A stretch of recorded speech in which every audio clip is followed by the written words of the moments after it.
Hi guys, welcome to this video. I am Marielle, once again joined by the fabulous Andrea. We are going to talk to you today about the core, which is something I think we're all pretty keen on. It's such an important part in almost all yoga postures, and it's, especially in stabilizing certain things. But I mean, when you start looking at inversions in particular, at least in my experience, the core is just so important. And for those of you that struggle with lower back pain, I've noticed that it's not just the glutes, it's a lot about the core area, and getting that nice and strong to help support your lower spine. Yeah, I think often it's an area that we don't take to the correct level, if that makes sense. So we'll do a little bit of tummy stuff, and and maybe we're doing stuff where we're actually getting a little bit of back pain while we do it. Well, for yoga in particular, I mean, other than boat pose, Navasana, we talk so much, especially as teachers, engage your core, but when you're dealing with students that don't really even know what that means, you just really miss out on such an important part of so many postures. Yeah, absolutely. And what I've definitely found is, having treated so many different sports people over the years, it doesn't matter what level of sport, whether it's ball sports, racket sports, yoga, Pilates, etc. You can't assume that someone's core is strong just because they're functioning at a really high level. I mean, I've treated plenty of really amazing dancers who, again, you think, wow, your core must be so strong, look at how you move, and actually when you break it down, they're not. And yes, they're still able to look amazing when they do their dancing, but actually it leaves them vulnerable to back problems, hip problems, etc. And as you're saying, it really is the fundamental to all of, certainly with yoga and with running, with anything in an upright position. Your core is what kind of binds everything together. It connects your arms and your legs, and if that's not functioning very well, then it's going to have a ripple effect. Either on your performance or injury or how you feel.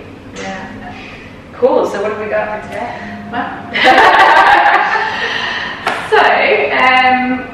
What I thought is we could go through a few ideas of stuff that you could be doing off the mat to start working on your core. So some favourites of mine I like to give my patients. Obviously, it's really important to note that these aren't necessarily appropriate for everyone. So particularly if you've just had a baby, don't jump straight into doing this stuff. This is kind of, they're general ideas. Often, if there's a reason that you think you need to be doing tummy stuff, like you're having back pain, or you just had a baby, or any other kind of injury, then do get it checked out, obviously, properly, and get something prescribed specifically for you. But if you're just looking to get a little bit stronger and you're noticing that your core is your weak area, while you're practicing, then these should be appropriate for you. Awesome. So, let's start on the mat. So have a lie down. So a really nice one is dead bug. There's loads of that sounds great, isn't it? There's loads of variations of this. So the way you can start as a more basic level is to actually have your legs resting on something. So we'll show you that. So I happen to have some boxes here. So I'm going to get you to bend your knees and then just rest your legs on here. Hopefully it's nice like that here. So I want you to feel like you can kind of switch your legs off and rest them on there. Good. So I tend to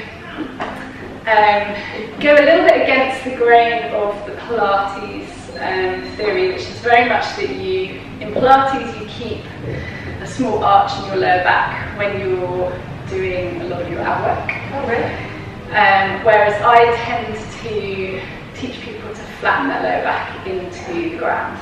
So I'm not saying that is the only way to do it or a better way, but for me that's the way I found more effective to really get the rectus abdominis working, which is the muscle we're going to work first. Yeah, I always thought it was lower. Yeah, I mean, essentially what you're thinking of is drawing your xiphisternum, which is the very lowest point of your chest bone, towards your pubic symphysis, which is your the front of your pelvis, your pubic bone.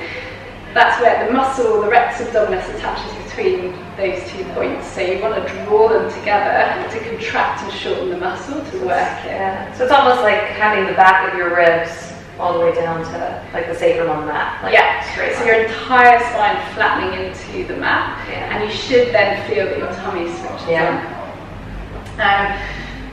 First of all, I like to teach people to kind of learn to switch off their hip flexors a little bit so that more is happening in the tummy than the hip flexors. But if you saw one of our previous papers, then where we looked at the hip flexors, you'll know that the 2 do work together. So it's really important that both are strong. So they complement each other. And I tend to treat a lot of people with hip problems, and so often their tummy is really, really weak. And therefore they're getting lots of niggly unhappiness in the front of their head. So in this position, what I would get you doing, either let's have your arms up in front of you, really think of drawing your shoulder blades into the ground, so you're pulling them back down into the floor beneath you.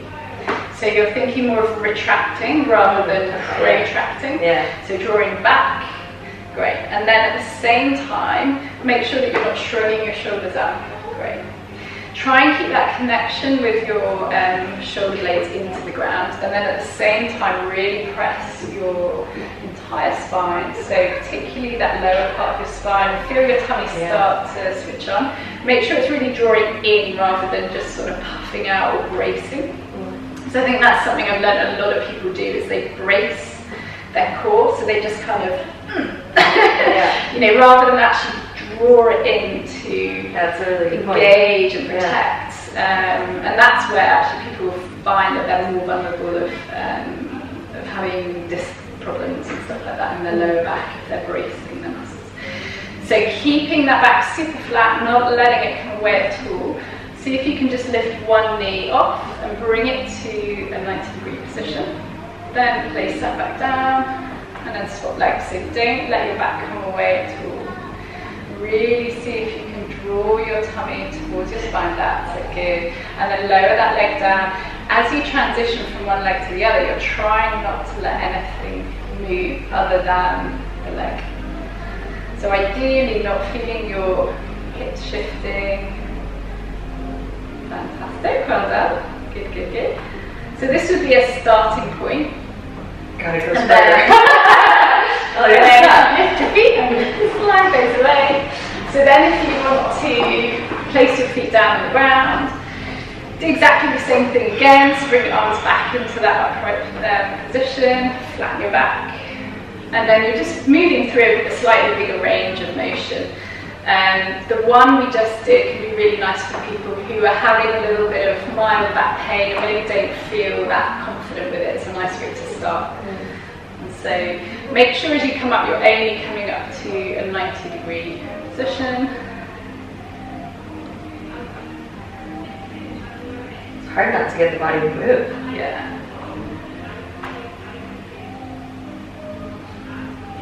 Great. And then we're going to bring both legs up, which I'm sure with your Pilates you've done before. But again, really thinking of pressing the whole spine down, but don't let your shoulders come away. That's it. So what you don't want to see is that you're rounding as you press in. You want to still keep the nice length in your spine, drawing your shoulder blades into the ground. Make sure your feet, your knees don't come any closer than that 90-degree angle. And then see if you can tap one toe down. So you're going to move the whole hip and then come back up and then the other side. Brilliant. It's trying to keep the lower back down. It is, isn't it? So really think of squashing my hand. My whole body's shaking. Well done, well done. Good. Keep drawing your shoulder blades into the mat. That's it. And again, with God, it's working everything. I feel like my shoulders, my core, my hip flexors. And with all these kind of exercises, there's so much to think about at first, and it might be that you do a couple, you take a rest, you reset your position and make sure you don't want to feel too much tension in your neck or shoulders. So although you might feel them work a little bit, it shouldn't feel like it's an uncomfortable kind of work. You shouldn't feel like you're straining in any way. And if you are, it might just be that the level you're pitching it at is a little bit too hard. And then a progression there, do you want to rest? Holy moly. It's a progression. Like, that's okay. Always, Yeah. you can make it harder. So Alright. that's what we call short lever. So your knee is bent. To make it harder, we can go long lever, so we can straighten one leg. So one stays bent and one goes long? Exactly. So if you, but both legs floating in the air Oh, wow. to start with. Yeah, that's it. So keeping super squash down through that lower back, good. And then straighten one leg away. Great, don't bring this one too close, good. Keep squashing your back down, good. And of course we haven't talked about breathing, but we want to hold your breath. I'm assuming that she, as such a wonderful yoga teacher, Yes. exactly I totally knew what I was about doing. breath. Yeah. Absolutely. So on the my breath. effort, thinking of breathing out. Wow, this one you feel it so much in the lower core. Yeah, yeah, because you're lengthening the lever, it makes it that much harder. Oh, it's brilliant though. And then obviously, if you're feeling super strong, the next progression would be double leg, but that's really. Oh my god, that's hard. Well done. Yeah, that must be, yeah. So keep it slow, really keep it amazing. Oh my god, it's so hard. And what's quite interesting is if you have weak hip flexors, sometimes you might find that they feel almost a bit uncomfortable doing some of that harder stuff because they're not doing their job as well. Yeah. So that might be an indicator that them to strengthen your Yes. And that's actually a really interesting thing. Again, maybe something for another video. But just how when we have weaknesses in the body, because so often we assume that tightness is tightness when it's actually weakness. Other muscles tend to compensate. So you've got the wrong muscles jumping in, and that's definitely when you start getting problems with your body because things just aren't working the way that they should, and you get sort of instability in the pelvis, and I'm sure everywhere, as wrong things start working when the right ones aren't. So, yeah, very interesting. Oh my god, my core is on fire. But sadly, we're not done yet. Oh my god, okay, bring it, what's next? So I'm actually going to bring in a nice one you did in one of your classes the other day, which I really liked. So again, it's for someone who's already got a certain level of strength. Yeah. So I'm going to get you to lie on your back. On my back. Stretch your arms, legs nice and straight, stretch your arms up. And thinking about keeping your arms here for the whole time, so they're not going to move down or back. I want you to try and sit up. So that's it. So keep those arms in. You're going to finish with your spine really lovely and long and straight. That's beautiful. Really engage your core. And then keeping your arms where they are, slowly roll down. So you're eccentrically using your tummy muscles. You're slowly lengthening them, using them to control the way down. Nice. So keep those arms all the way back. Great. What would you say about ribs flaring when we do these sorts of things? Ideally, you're wanting to keep your spine nice and neutral, which is going to mean that they should draw in a little bit. And your abdominals attach into your ribs, so if they're engaging nicely, that actually should draw them back in. So yeah, if you're flaring, it's also likely that you're arching your lower back and you're actually not, you're creating length there when you want to be short there. Okay. But it's super common. Yeah. In a lot of poses.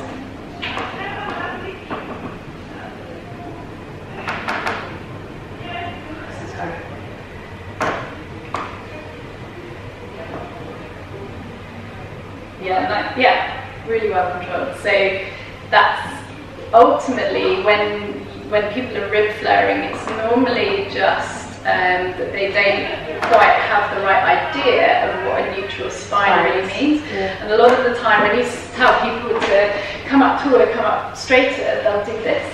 Yeah. And they'll think this is a good posture. And actually, you want to lengthen through the crown of your head rather than from your chest. Yeah, which so I think it's actually just thinking of that really subtle kind of lift up tool rather than that. Yeah, and I would say especially in things like your high level lunge, I tend to find that a lot of people just automatically go towards that as opposed to keeping sort of that connection, the ribs and the navel towards one another. And I think that's, again, something a little bit confusing when we talk about bandhas or drawing your navel in and up. It kind of gives you that impression of like, oh, well, this goes up and this goes out. And it's actually that you want to be tightening the two together, kind of the ribs and the navel together and then in. And I guess a lot of that also comes from what we mentioned previously, not seeing ourselves. We don't know that we're doing that. We feel like we're lovely and tall and open, but we don't see what it actually looks like. Which is, well, I was just going to say, which is why I think mirrors and videos sometimes can be so handy. Like if you're curious, just record yourself. You learn so much. Or doing, you know, if you go to a class and you really love a certain teacher, why not have a one-to-one with that teacher? Even if it's one session and, you know, the focal point of that is to work on your technique and your alignment, you can learn so much from one-to-one stuff. And, you know, historically yoga was only taught one-to-one, wasn't it? And you think the difference now, we go to huge, you know, some classes are insanely, aren't they? And some stuff is lost there. You know, teachers can't go around and adjust everyone. They can't correct people. And there's also sometimes a feeling that, you know, some people are maybe a bit embarrassed to be corrected, or they take it in a negative way when it's always meant in a really positive, helpful way. So, you know, that can be tricky, whereas in one-to-one setting, you can probably learn a huge amount. For sure. Oh my God, was that it? I love it, you're like, more. I wonder whether, in case people didn't see the hip flexor one previously, whether we just quickly recap on that one, because I think that ties in really nicely with our finishing posture, which would be Navasana. Oh yeah! Alright, back to the hip flexors? Yeah, so we previously talked about, we can do it here, your technique's really great. So your hip flexors, your abdominals, or certainly your rex abdominal, they work, you know, they sit in a line together and they do work together. So there's so many postures where you're maybe moving one limb. So let's say you're moving your leg by using your hip flexor, but you're stabilizing by using your tummy muscles. So it's really important that both are nice and strong. And this hip flexor strengthening exercise is a really lovely one to work both your tummy and your hip flexors. What's really key here is, previously we showed against the wall, so if you find that you're not strong enough yet to do it like this, and you're leaning, you're sagging down, please do it against the wall, but otherwise if you're lovely and strong, like our model. I've been working on these for a while, they're not easy. And you're thinking about that nice full spine, and really, really engage your tummy, so make sure your tummy is really drawing inwards towards your spine, really working hard. What's amazing is actually the more that I draw the belly in, the easier. And again, it's that idea that you're saying to your body, hey, we've got some stability and strength here, so it frees up your ability to movement. And you'll also find as you do repetitions, it gets easier rather than harder. What is that about? I mean, it's basically your body kind of warming up and figuring out what it's going to do, how it can do it best, how to engage muscles better, and then, you know, so you'll often find the first couple are really hard, and then you're like, oh, easier. And then Navasana is one that obviously all of you will be supposed to be doing. A lot of people go, oh god, you know, everyone hates it, but actually, oh my god, I have to chime in, because there's somebody sent it to me once, but there's one of those, what do you call them, memes, memes, but whatever you call them, just about how you get to the end of the class and it's been like a brutal class and you're just like, thank God we're going into Shavasana, and then the teacher's like, and ab series, core work. And I have to say, we tend to throw Navasana towards the end, so when you're brace yourself. Yeah, exactly, when you're fatigued, and actually when you just, you're like, come on. Alright, Navasana. So, starters. Yeah, exactly. And number one thing here, for people that maybe aren't quite sure what the priority here is, for me, straight spine. As soon as I see so many people, their spine is sagging down, and that's just because they're not strong enough. Yeah. But then that's why hold on to your knees. Don't be ashamed to hold on to your knees. The whole purpose here is that you can lift yourself up, and unless you can hold that, then don't let go. Yeah. And if you spend a few weeks, months, however long it might take doing it like that, you will get stronger and then able to do it better. Whereas if you're always doing it in a poor way where your tummy's not really engaging properly, then what is happening right now? Yeah, you're right. That's the level one. Yeah, that's what you're complaining about. Number two, take away your hands, and then obviously progressively straightening the knees. But even for you, feel that you drop down, that my hip flexors are tired. That is brutal. My legs are done. It's fun. Yeah. Working together beautifully. Yeah. Well, I have to say, for me, one of my favorite ab sequences that I throw into most of my classes if we're going to do core work is just Ardha Navasana Navasana to Ardha Navasana. So finding that hollow body, which I think is a great one, again, if you're practicing your inversions and trying to understand sort of that core strength that helps keep you straight. Yeah. It's a nice one once you have that length of spine to be able to work through kind of coming up and down. And as a side note, if you do find that you get a little bit of what you think is back pain when you do this, don't be worried about that. Don't let that stop you doing these exercises, but it is a sign that you're not strong enough for whatever level that you're picking to go in at. So try and do, essentially, unless there's some underlying issue that is more than we can kind of cover in this video, we're assuming that people are fit and well. Yeah. If you're feeling your back, it's generally that the work is going into the back, so then it becomes uncomfortable because your muscles are working hard, they're screaming at you. Yeah. Perhaps you're loading some of your joints, your facet joints, a little bit too much, rather than the load going to your tummy. So, find that next level down. So whether that's using your hands, bending your knees in Navasana, or take it as a sign that you maybe need to do some work off the mat. Yeah. Because yoga sometimes isn't enough. Yeah, we do have to put in some. I would say for core, for a lot of things, but core in particular, I definitely recommend doing a little bit more off the mat. Yeah, I think it's really essential. But for some reason, I think you're either a yoga or you're not. You've either got your six pack or you're like the rest of us. I should be doing something. Yeah, exactly. Yeah, we can all get there. It's funny. I mean, with anything, I feel like we say we want things, but then we assume they just happen without the work. Put the core work in. Helps. And I know that myself. Like I had years and years of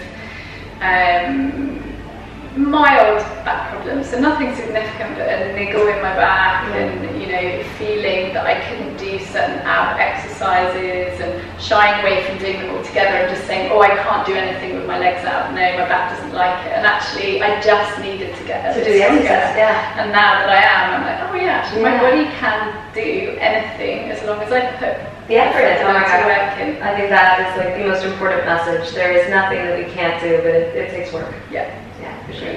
So perfect note to end this video on. Thank you guys so much for watching. We look forward to bringing more videos your way. See you in the next one. Bye.